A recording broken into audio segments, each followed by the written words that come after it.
मां कसम, मैं आखिरी बार फिर से कहता हूं कि तुम लोग इस चैनल को सब्सक्राइब कर लो और बेल आइकन को प्रेस कर दो, नहीं तो मैं चुन चुन के एक एक से इस चैनल को सब्सक्राइब कर। बख्श देता है खुदा उनको जिनकी किस्मत खराब होती है, वो हरगिज नहीं बख्शे जाते हैं जिनकी नीयत खराब होती है। पिछले क्लास में हम आपको बता दिए थे माध्य निकालने के लिए वर्गीकृत आंकड़ा का सबसे पहला पॉइंट आपका था प्रत्यक्ष विधि।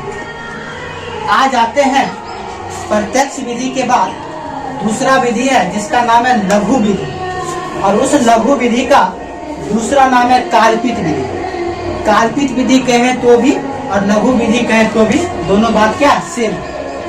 इस विधि से माध्य निकालने का फॉर्मूला देखिए, A plus sigma F D बट्टा सिग्मा एफ, जहां एफ तो मालूम है बारंबारता होगी, ए जो है वह वर्ग चिन्ह, हम जो वर्ग चिन्ह निकालेंगे उसका मध्य मान, मध्य का मतलब होता है बीच वाला मान। डी जो होगा वो एक्स में मतलब वर्ग चिन्ह में ए को घटा देंगे ना तो वह डी निकलेगा, और एफ तो मालूम है बारंबारता होती है, और सिग्मा का मतलब ही जोड़ होता है। तो आशा करता हूं कि आपको ये फॉर्मूला समझ में आ गई। अब आते हैं, जैसे प्रत्यक्ष विधि में आप बनाए तो प्रत्यक्ष विधि में आपका जरूरी था वर्ग अंतराल और बारंबारता। सेम इसमें भी ये दोनों चीज जरूरी है, वर्ग अंतराल और बारंबारता। वर्ग अंतराल अपवर्जी विधि में होना चाहिए, मतलब अतिव्यापी में। कहने का मतलब पहला वाला का उच्चतम और दूसरा वाला का निम्न, ये दोनों बराबर होना चाहिए। तो हम जो आपको बता दिए अभी तक कि हम कल्पित विधि में देखते हैं हमको जरूरी क्या क्या चीज का पड़ेगा। फॉर्मूला देखिए, A plus sigma F I D I बट्टा सिग्मा एफ आई, फॉर्मूला यही लिखा हुआ है। हमको ए चाहिए, और ए तभी निकलेगा जब हमको वर्ग चिन्ह चाहिए। मतलब पहला काम जरूरी पड़ गया हमको वर्ग चिन्ह का, क्योंकि अगर वर्ग चिन्ह नहीं निकलेगा तो हम उसमें ए का मान नहीं देख सकते। ठीक, अब हमको वर्ग चिन्ह एगो जरूरी पड़ गया। इसके बाद देखिए डी निकालना है। डी का फॉर्मूला होता है एक्स माइनस ए। ए हमको वर्ग चिन्ह से पता चल गया, एक्स हमको वर्ग चिन्ह से पता चल जाएगा, मतलब हमको जरूरी क्या हो गया वर्ग चिन्ह। तो वर्ग चिन्ह निकालना है। वर्ग चिन्ह के बाद देखिए यहाँ पर डी का काम पड़ेगा, तो हम यहाँ पर डी भी लिख दिए ताकि डी का मान भी यहाँ पे निकाल लेंगे। इसके बाद हमको एफ डी चाहिए, तो हम एफ डी भी निकाल लेंगे। इसके बाद सिग्मा एफ डी, मतलब जो एफ डी निकलेगा हम सबको जोड़ेंगे।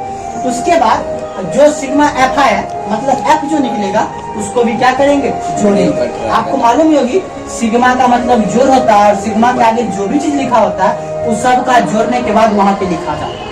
तो आइए सबसे पहले हम सारणी को भरते हैं। सारणी में आपको वर्ग अंतराल दे देगा, बारंबारता दे देगा। बारंबारता से वर्ग अंतराल से हम वर्ग चिन्ह निकालते हैं, आपको मैं सिखा भी दिए। वर्ग चिन्ह का मतलब होता है इस दोनों को जोड़िए और बट्टा में 2 कीजिए, और जो आएगा उसको भरते चलिए, यही बताए थे। 13 और 11 को जोड़ोगे ना, 13 और 11 को और 2 से क्या करना है भाग देना, तो मालूम है ना कितना होगा 24, और 2 से भाग दो कितना होगा 12। ये पिछली वीडियो में भी हम आपको बता दिए थे वर्ग चिन्ह निकालो। 13 11 को जोड़े तो कितना आ गया 24, और उसमें 2 से भाग दिए तो 12।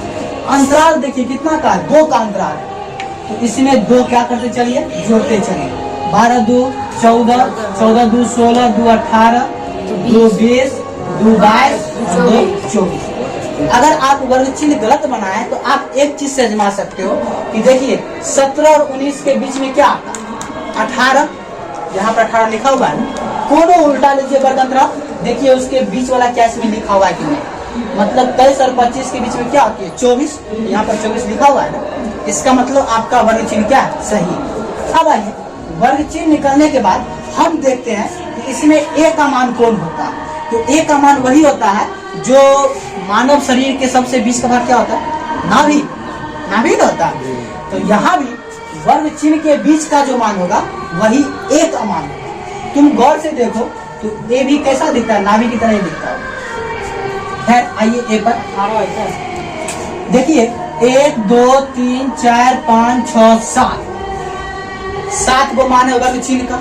तो 7 के ठीक बीच में क्या हो, 3.5 होगा हुआ, इसका आधा करके 3.5 आएगा। 3.5 का मतलब हम लोग क्या लेते हैं, 4 लेते हैं।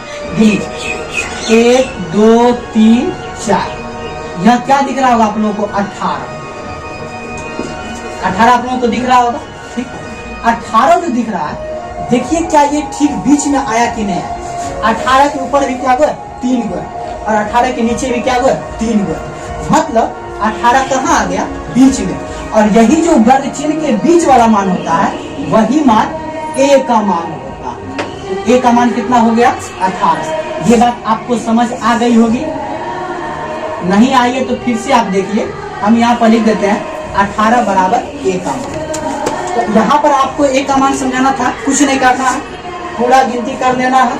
7 था, 7 में 2 से भाग दे दिए, 3.5 आया। 3.5 कहने का मतलब जो ही दशमलव के आगे 5 या 5 से ज्यादा हो गया तो वह किसमें गिनती आती है, 4। तो देखिए ऊपर से गिनिए, चौथा नंबर पे यही आया। अब नीचे से गड़बड़ हो जाए, नीचे से नहीं गिनना, ऐसे करोगे तो ऊपर से ही गिनना। ठीक, वैसे इतना भी तुम क्या कहते हैं, कमजोर नहीं है कि तुम इस वर्ग चिन्ह का बीच वाला मान नहीं खो सकता। आराम से बीच वाला मान खो सकता है, ऊपर भी सेम होना चाहिए, नीचे भी सेम होना चाहिए। हो सकता है कोई ऐसा सवाल आएगा जिसमें इसमें 7 को था तब ना बता दिए, और कहीं 8 हो रहा था, क्या हो रहा था बुआ, 8 को, तब तो बीच में 2 को मान आता। जैसे मान लेते हैं इसके नीचे 26 रहा, मान लेते हैं। ठीक, तो इसका बीच वाला मान कौन होगा, 18 होगा, और कौन होगा, 20 होगा। ये हो सकता है, लेकिन इस दोनों में लेना कौन है, तो लेना वही है जो सबसे बड़ा वाला है। तो बड़ा वाला कौन, 20 है ना, 20 ले लेना। क्या ले लेना है, 20। समझ में आ गया आप लोगों को। तो ए का मान आप लोगों को समझने में किसी को कोई दिक्कत हो तो आप अभी पूछ सकते हैं। चलिए, ए का मान समझ में आने के बाद अब हम चलते हैं डी के मान। डी का जो मान होता है, डी का मान में हम आपको लिख दिए हैं x माइनस ए, यही डी का मान होता है। अब देखिए x का मान यही ना होगा, इसमें डी का मान निकालना चाहते हैं। इसमें x का मान क्या होगा, 12 माइनस है तो माइनस, ए का मान क्या लिखे हुए, 18। घटाने आती होगी ना, 12 में से 18 जाएगी ना, तो यह 6 नहीं बचेगी बल्कि -6 बचेगी। याद रखिएगा, ये आप लोग घटाओ बच्चे में पढ़ चुके हैं। इसका मान कितना हो गया, -6। अब देखिए 14 में से 18 घटाएंगे तो क्या हो जाएगा, -4। 16 में से 18 घटाएंगे तो क्या हो जाएगा, -2। तुम कुछ देख रहा हो और लास्ट में बताएंगे तुम क्या देख रहा हो। अब देखो 18 में से 18 गया तो 0 हो जाएगी, 20 में से 18 गया तो 2 हो जाएगी। यह प्लस में ना होगी क्योंकि 20 ज्यादा 18 कम, तो 20 में से 18 घटाओगे तो प्लस से ना 2 बचेगा। अब देखिए 22 में से 18 घटाएंगे तो क्या हो जाएगा, 4। 24 में से 18 घटाएंगे, तुम कुछ देख रहा है, तुम बहुत चीज देख रहा है। सबसे पहला चीज तुम ये देख रहा है, जितना का अंतराल था वर्ग चिन्ह में भी सबके बीच का उतना ही का अंतराल देखा ना।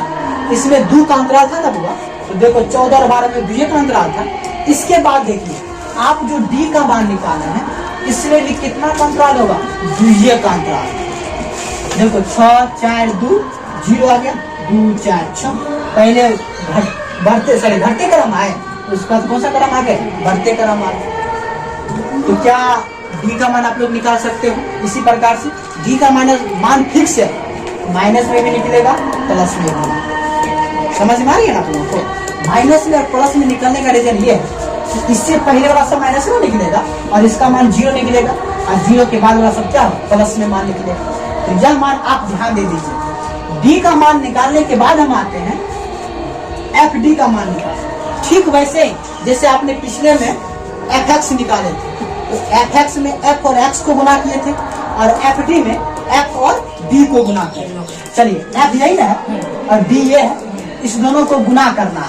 -42 को -6 से गुना करो, प्लस माइनस -7 कितना आ गया, -12। चिन्ह में कहीं पे गलती नहीं करना है। प्लस माइनस माइनस 6 चौका 24 24 प्लस माइनस माइनस 9 दूनी 18 13 को 0 से गुना करोगे 0 किसी भी संख्या को 0 से गुना करोगे तो प्राप्त गुणनफल भी होगा 0। 20 को 2 से गुना 40 ये प्लस में होगा ना, क्योंकि प्लस प्लस प्लस 5 चौक 20 4 को 6 से गुना कीजिए 24। अगर ये आपने ये बॉक्स भर दिया तब तो सवाल क्या हो गया, आप देख लिए वर्ग अंतराल से क्या निकाल लिए, वर्ग चिन्ह का बीच वाला जो मान था उससे क्या निकल गया, b का मान आप देखिए लिए x में से a को घटा दिया है और f और d को गुना किए, f और d को गुना किए क्या आ गया, f d आ। अब हमको आवश्यकता क्या, सब कुछ ठीक है ना, चलिए अब देखिए आवश्यकता क्या, कौन विधि से चलेंगे, लघु विधि से। ऊपर में लिख लेंगे लघु विधि को या काल्पनिक विधि को। माध्य का फॉर्मूला ऊपर में लिखे हुए a plus sigma F I D R बट्टा सिग्मा एफ आई। चलिए अब आते हैं a का मान क्या होगी हुआ 18, तो एक जगह क्या रख दिए 18, जोड़ है तो जोड़।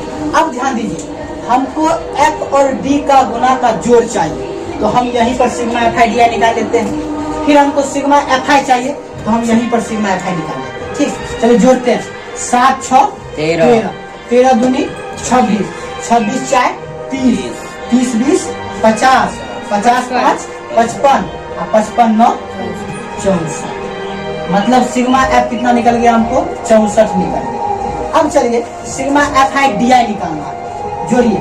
इसमें कैसे जोड़िएगा, माइनस वाला को माइनस के साथ जोड़िए और प्लस वाला को प्लस के साथ जोड़िए। चलिए माइनस वाला देखिए, देखो माइनस 42 है, माइनस 24 है, माइनस 18। पहले इसको जोड़ लेते हैं माइनस वाला, फिर कौन बच जाएगा प्लस वाला, तो फिर किसको जोड़ लेंगे प्लस वाला। कोई दिक्कत समझने में, जोड़िए 4 2 6 8 14 के 4 हासिल 1 4 1 5 5 2 7 1 8 84 हो गया। 21 में 84 होगा, माइनस में होगा क्योंकि माइनस वाला को जोड़ेगा आप, प्लस वाला को जोड़िए। इसको जोड़ोगे 4 4 2 6 2 8, यह किस में 84 हो गया प्लस 0। ये तो नया आ गया कि दोनों क्या आ गया बराबरी आ गया ना।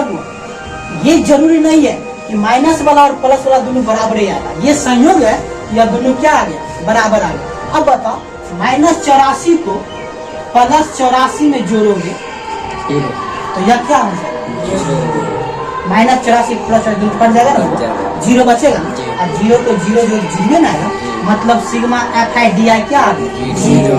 यह संयोग था, इसका मान 0 आ गया। अगर 0 नहीं भी आएगा तो कोई दिक्कत नहीं, आप मान वहाँ पे रख सकते हो। चलिए अब आते हैं, हमको सिग्मा एफ आई डी आई भी निकल गया, सिग्मा एफ आई भी निकल गया। सिग्मा एफ आई डी आई कितना निकल गया 0, तो यहाँ पे क्या रख देंगे 0 बट्टा सिग्मा एफ आई क्या निकल गया 64, तो यहाँ पर क्या दे देंगे 64। अब देखिए 18 प्लस 0 में किसी भी संख्या से भाग दोगे 0, तो भागफल क्या होगा 0। 18 में 0 जोड़ोगे तो 18, और यही क्या निकल गया माध्य निकल गया। याद है आप लोग, यही सवाल हम बनाए थे प्रत्यक्ष विधि में, और उसमें भी माध्य कितना निकला 18 ही निकला। तो हम बोले थे ना तीनों में से किसी भी विधि से बनाओगे सबका आंसर क्या निकलेगा सेम हो सकता है। अब मानिए यहाँ पर 0 आ गया माइनस पर, लेकिन अगर 0 नहीं आए, 0 नहीं आएगा, आ जाता है 32 से माइनस, ठीक, बट्टा में क्या हो जाएगा 64, काटने आता है ना, 32 से क्या 32 दूनी 64, 18 प्लस 1 बट्टा 2, क्या भिन्न का जोड़ कर सकते हैं ना वो, तब क्या हो जाएगा 37 बट्टा 2। तो क्या यहाँ पर 0 के बदला में कुछ और भी आएगा, तो क्या इस प्रकार का बना सकते हो ना। यही बात ध्यान रखिएगा कि अगर आपको भिन्न का जोड़ आएगा या क्या करते हैं, हो सकता है कि यहाँ पर पूरा पूरा कट ही जाए तो आसानी से बन जाएगा, पूरा पूरा नहीं कटेगा बट्टा में आ जाएगा तब तो भिन्न का जोड़ करना पड़ जाएगा, तो भिन्न का जोड़ आएगा तभी ना बनेगा।